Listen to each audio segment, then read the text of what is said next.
पुराने जमाने का ससुराल। पुराने जमाने की रहन सहन रखने वाली सुलोचना देवी ने अपने सबसे छोटे बेटे का रिश्ता करवाने के लिए पंडित जी को घर पर बुला रखा था। ये देखिए सुलोचना बहन जी, ये आपके सबसे छोटे बेटे के लिए कुछ लड़कियों की फोटो लाया हूँ। सबकी सब बड़े ही अच्छे आचरण की हैं। पंडित जी, फोटो की देखा देखी तो चलती रहेगी, पहले नाश्ता पानी कुछ खा लीजिए। शगुन बहू, कुमकुम बहू, आधे घंटे पहले का बोल रखा है मैंने तुम लोगों को नाश्ता पानी के लिए। जी जी, बस लाई माँ जी। तभी हड़बड़ाहट में कुमकुम से कांच का गिलास गिरकर टूट जाता है। कुमकुम, तुम कैसे काम कर रही थी? माँ जी का खानदानी गिलास तोड़ दिया।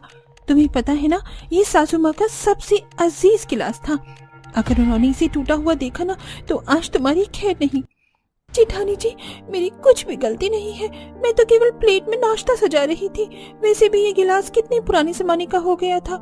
अच्छा हुआ जो टूट गया, इसी बहाने कम से कम नए मॉडर्न का क्रॉकरी सेट तो आएगा। तभी सुलोचना भड़कते हुए बावर्ची खाने में आती है और कुमकुम को खरी खोटी सुनाती है। बेड़ा गर्क हो तेरा कुमकुम बहू, मेरा इतना अजीज गिलास तोड़ दिया।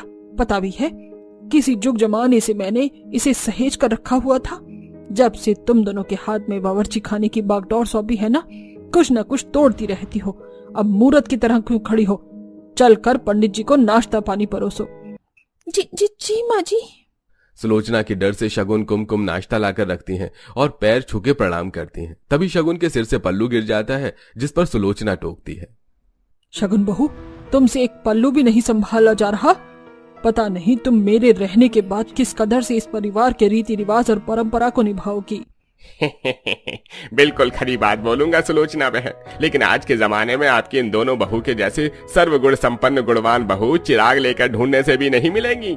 बाकी आजकल की लड़कियां इतना लंबा घूंघट डालना तो दूर, साड़ी पहनने को भी राजी नहीं है। जमाना मॉडर्न हो गया है, बहू अपने मनपसंद का पहनावा पहनती हैं। पंडित जी, जमाना चाहे कितना भी मॉडर्न क्यों ना हो जाए, लेकिन साथ समाज नाम की भी कोई चीज होती है। इसीलिए इंसान को अपनी संस्कृति से जुड़कर ही रहना चाहिए। जी जी। वेल प्यारे दर्शकों, सुलोचना देवी का रूढ़िवादी आचरण देखकर आप लोग समझ चुके होंगे कि वो पूरी तरह से पुराने जमाने के ख्यालात रखने वाली है, जिससे न चाहते हुए भी कुमकुम शगुन बहू बनकर निभा रही हैं। पर अब देखना यह था कि क्या सुलोचना देवी की तीसरी बहू भी इस पुराने जमाने वाले ससुराल की रीति रिवाज को निभाएंगी या नहीं। बहन जी, जरा एक नजर इस लड़की को देखिए। एकदम सादगी परस्त और कामकाजी है। तभी सुलोचना तस्वीर की लड़की का हल्का पहनावा देखकर फोटो छांट देती है। पंडित जी, इस लड़की का तो खुद का पहनावा इतना हल्का है। ये जीन्स टॉप वाली मॉडल लड़की मेरे घर की बहू बनने के काबिल नहीं। माँ जी, हम दोनों क्या कह रहे थे कि एक बार लड़की पसंद करने से पहले दीवा जी से भी उनकी रजामंदी पूछ लेनी चाहिए। क्या पता उन्होंने अपने लिए किसी को चुन रखा हो। अरे बहू, शुभ शुभ बोल। मैंने अपने दोनों बेटों की शादी अपनी मन पसंद से करी है, तो तीसरे की बहू भी मैं ही चुनकर लाऊंगी। मेरी पसंद ही मेरे विराज की पसंद होगी। ऐसा अहंकार में बोलते हुए फोटो देखने लगती है। तभी विराज भी आ जाता है, जिसे देख सुलोचना मक्खन लगाते हुए कहती है, अरे आजा आजा मेरा विराज बेटा, बड़ी ही लंबी उम्र है तेरी। ये देख, मैंने तेरे लिए लड़की देखी है। नए नक्श रूप रंग से कितनी सुंदर है। तेरी जोड़ी इसके साथ खूब जचेगी। फोटो देखते ही विराज के चेहरे की खुशी उदासी में बदल जाती है। विराज सिर झुकाकर शादी से इनकार कर देता है। माँ, मुझे क्षमा कीजिएगा, लेकिन मैं ये शादी नहीं कर सकता क्योंकि मैं किसी और को पसंद करता हूँ। गई भैंस पानी में। जेठानी जी, अब तो हमारे पुराने जमाने वाली सासू माँ निश्चित तौर पर प्रवचन देंगी, देखना। कुमकुम, चुप हो जाओ, वरना अगर हमारी हिटलर सासू माँ को हमारे होठ हिलते दिखाई देंगे ना तो हमारी भी रिमांड ले लेंगी। विराज, जब तूने अपनी मनमर्जी से लड़की पसंद कर ही ली और शादी का भी फैसला ले लिया, तो अब हमें बताने की क्या जरूरत थी? घर भी बसा आता।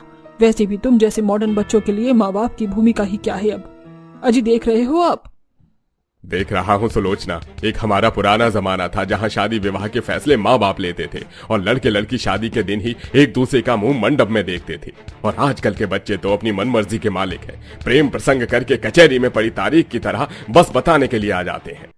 अपने माता पिता की पुरानी जमाने की सोच के चलते विराज उनके पैरों में गिर जाता है। माँ, पापा, प्लीज मान जाइए, निभाना एक बहुत अच्छी लड़की है।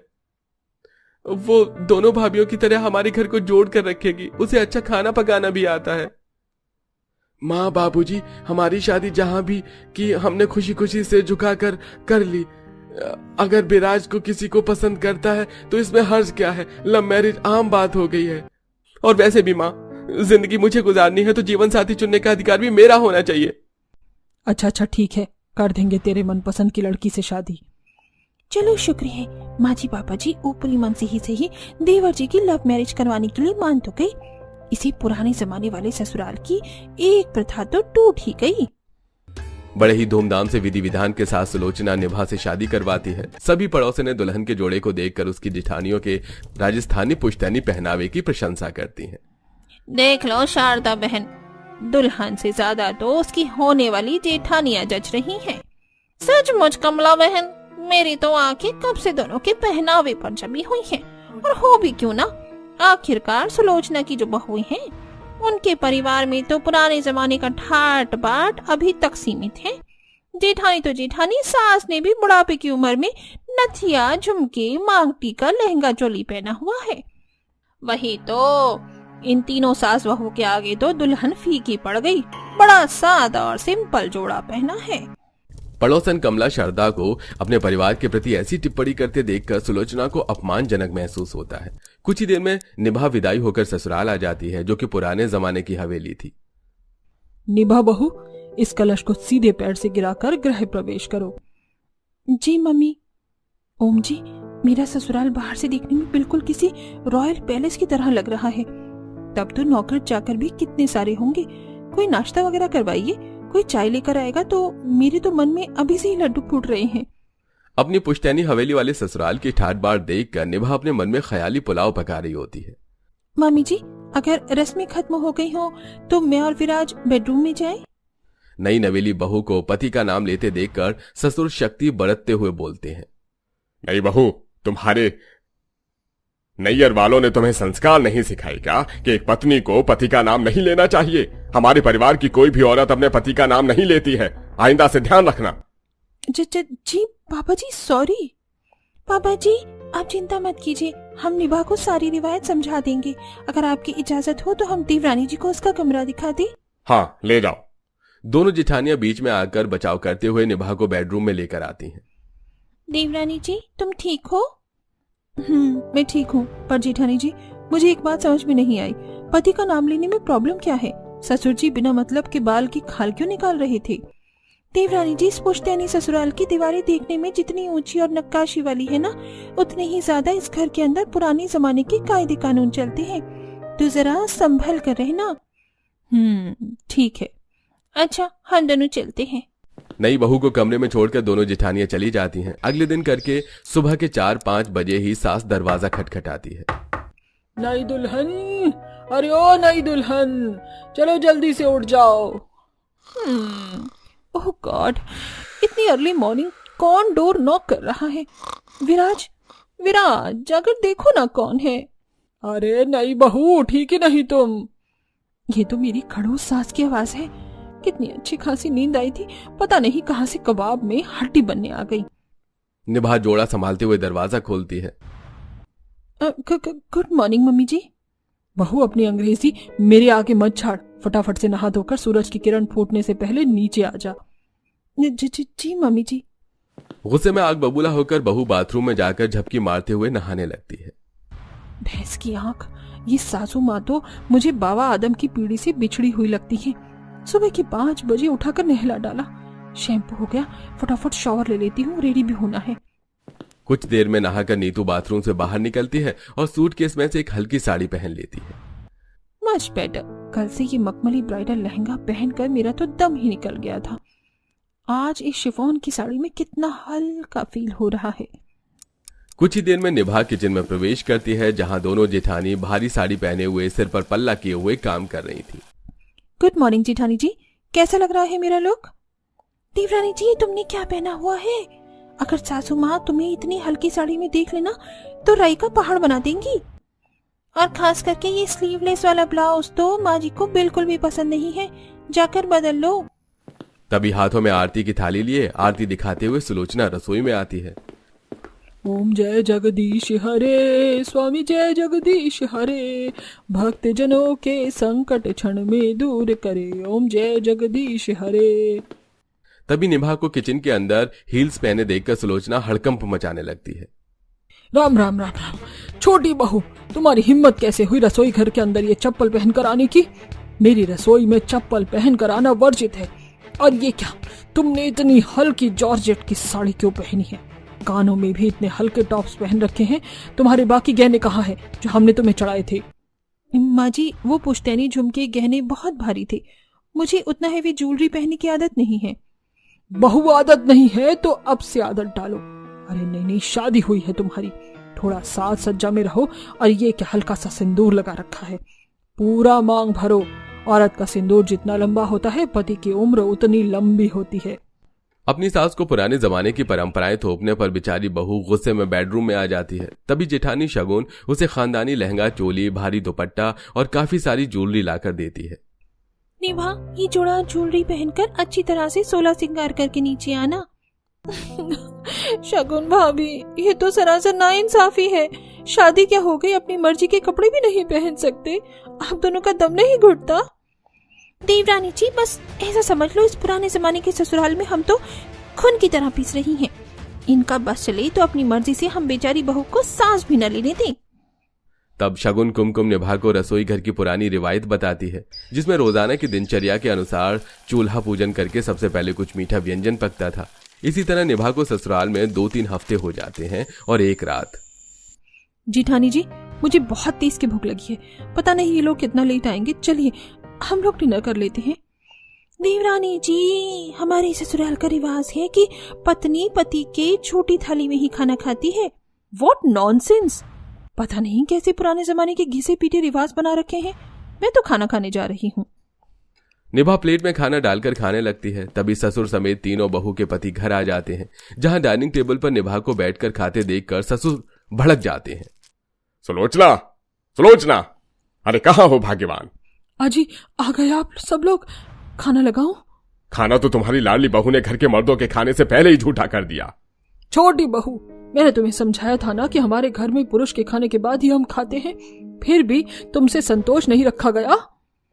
माँ जी, वो दरअसल सुबह देवरानी जी ने सही से ढंग से खाना नहीं खाया था ना, इसलिए जल्दी भूख लग गई होगी। जाने दीजिए। बहू, तू ज्यादा अपनी देवरानी के पक्ष में सफाई पेश मत कर। इसने ससुराल का नियम तोड़ा है, इसलिए इसे अब परिणाम भी भोगना होगा। सुलोचना को इस कदर गुस्से में देखकर बेचारी बहू की सिट्टी पिट्टी गुल हो जाती है। सुलोचना के अंदर से मिर्ची का जार लाकर पूरी सब्जी में पलट देती है। चल बहू, अब सब्जी एकदम रसदार लगेगी, खा। डर के मारे बेचारी बहू तेज मिर्च से भारी सब्जी सिसकते हुए खाती है।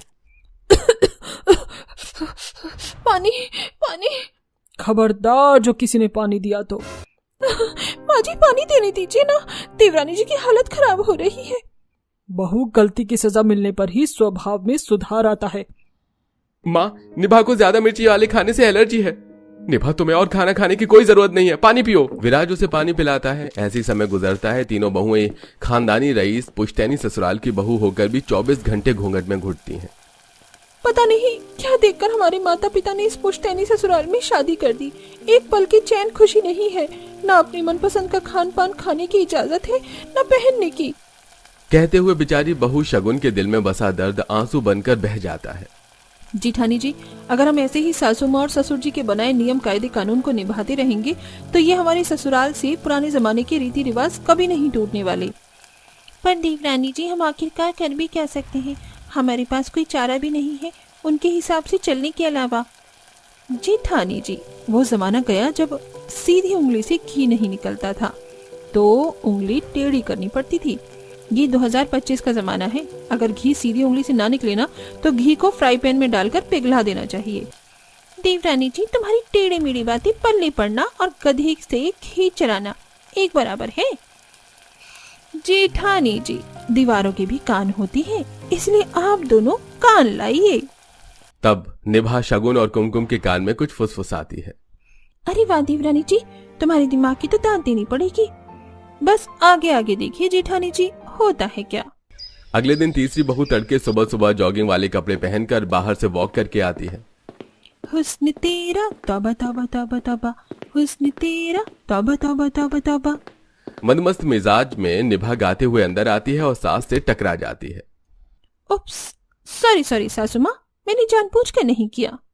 हाय मरजानी, एक तो हाथ की हड्डी तोड़ दी, देख कर नहीं चल सकती थी, और ये तूने कैसा चिपका हुआ कपड़ा पहना है? तेरा घाघरा चोली कहाँ है?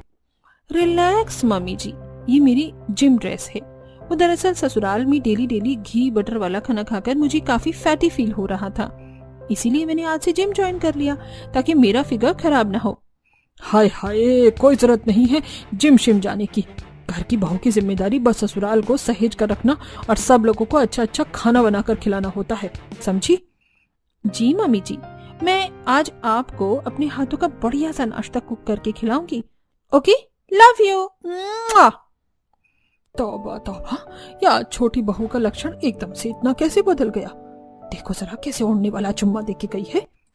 फिर निभा कुशल बहू की तरह लहंगा चोली दुपट्टा ओढ़ कर रसोई में आती है। जिठानी जी, आज मैं सबके लिए शाही पुलाव और पर्ल्स में चाप वाली सब्जी बनाएंगे, तब तक आप दोनों प्याज लहसुन छील दीजिए। प्याज लहसुन का नाम सुनते ही दोनों बहू का कलेजा फड़फड़ाने लगता है। निभा, रसोई के अंदर लहसुन प्याज वाला खाना नहीं पकता है। जिठानी जी, माना कि रसोई में लहसुन प्याज नहीं बनता था, लेकिन मेरा चाप की सब्जी खाने का मन है। मैं कुछ चिकन थोड़ी ना बना रही हूँ। कुछ ही देर में निभा खाना बनाकर लाती है, तभी चाप की सब्जी को मीट का पीस समझकर ससुर दूर कर देते हैं। अरे राम राम राम राम, छी छी छी छी छी, अरे बहू ये क्या अंटशंट बना दिया? हमारे घर में मांसाहारी खाना कोई नहीं खाता। पापा जी, मैं कौन सा आपको लेग पीस थोड़ी ना खिला रही हूँ। चाप की सब्जी है, सोयाबीन से बनती है, केवल लहसुन प्याज में बनाया है। जैसी सुलोचना को रसोई में लहसुन प्याज पकने की बात पता चलती है तो गुस्से में भड़क जाती है। तौबा तौबा बहू, तेरी हिम्मत कैसे हुई मेरे बावर्ची खाने में लहसुन प्याज पकाने की? सारी रसोई शुद्ध करनी पड़ेगी। खबरदार जो आज के बाद मेरी रसोई में प्रवेश किया तो। माँ जी, इस ससुराल की रसोई पर जितना अधिकार आपका है उतना मेरा भी है। बाकी आप सोच लीजिए, अगर आप नहीं चाहती कि मैं रसोई में खाना बनाऊं तो मैं अपना चूल्हा अलग करके आंगन में खाना बना लूंगी। सुलोचना, बनाकर खाने दो इसे जो बनाना है। अगर बहू आंगन में चूल्हे पर खाना बनाएगी तो पड़ोसी सबको पता चल जाएगा, और जो लोग हमारे घर की परंपरा रीति रिवाज की मिसाल देते हैं वो हम पर थू थू करेंगे। सॉरी मामी जी, मुझे इस घर के नियम कायदे कानून को तोड़ने में जरा भी अच्छा नहीं लग रहा है। इसी तरह निभा अपने ससुराल की पुरानी जमाने की प्रथाओं को एक एक करके मिटाती है। इसी बीच सुलोचना का जन्मदिन आने वाला होता है। देवरानी जी, जिठानी जी, 2 दिन बाद माँ जी का जन्मदिन आने वाला है। आप लोगों ने माँ जी के जन्मदिन के लिए क्या सोचा है? I have an idea. सासू माँ के लिए सरप्राइज पार्टी थ्रो करते हैं और उन्हें अच्छी सी साड़ी पहना कर केक कट करवाएंगे। निभा, माँ जी बहुत पुराने ख्याल की है, वो अपने जन्मदिन पर केक नहीं कटती। हमारे परिवार में जन्मदिन नहीं चलता है, अब शगुन हो जाता है। जिठानी जी, आप दोनों किस सदियों पुराने जमाने में जी रही हैं। देखना, इस बार हम माँ जी का जन्मदिन धूमधाम से मनाएंगे, वो खुद केक भी काटेंगी। तीनों बहुएं सास के जन्मदिन की तैयारी में जुट जाती हैं। कुमकुम सास के लिए अपने हाथों से फ्रूट वाला केक बनाती है। निभा उसके लिए सुंदर सी ड्रेस सिलती है और शगुन साड़ी बनाती है। वहीं उनके पति भी जन्मदिन का अरेंजमेंट करवाते हैं। हमने बाकी का सारा अरेंजमेंट कर दिया है, पर हमें अभी भी नहीं लगता कि माँ केक काटने को राजी होंगी। वो पुराने जमाने की हैं, बर्थडे नहीं मनाती। कार्तिक जी, आप हम पर छोड़ दीजिए, चिंता मत करिए। बस आप तीनों भाई को याद है ना क्या करना है? हाँ, हमें याद है। अब तीनों भाई सुंदर सी साड़ी लेकर कमरे में आते हैं। माँ, जन्मदिन की बहुत सारी मुबारकबाद। हम जानते हैं कि आप अपना जन्मदिन नहीं मनाती, बस हमारी एक इच्छा है, आप आज के लिए साड़ी पहनकर नीचे चलिए। अरे मगर कार्तिक, बात क्या है? माँ, नीचे चलकर बताते हैं, आप प्लीज पहन लीजिए। अपने तीनों बेटों की खुशी के लिए सुलोचना उस मॉडर्न साड़ी को पहनकर तैयार हो जाती है, जिसके बाद उसकी आंखों पर पट्टी बांधकर नीचे ले आते हैं। जहां अंधेरा था तभी एकदम से उजाला हो जाता है और उसके कानों में राजस्थानी लोकगीत की मधुर आवाज आती है। ओ मारी घूमर छील रखरा नीरी माँ घूमर रमवा में जैसा, डोला वाली ठाट घूमर घूमर घूमर ओई बैसा घूमर रे। अपनी नए जमाने वाली तीनों बहू का पूरी तरह से राजस्थानी रहन सहन, पहनावा, श्रृंगार और नृत्य देखकर सुलोचना को काफी जुड़ाव महसूस होता है। हैप्पी बर्थडे मम्मी जी। माँ जी, हम केवल आपको ये बताना चाहती थी कि आपको पुराने जमाने की रीति रिवाज थोपने की आवश्यकता नहीं है, पर हमारी इच्छा होती है कि कभी कभी हम अपने मनपसंद का पहनावा पहन सके, यदि आपकी हामी हो।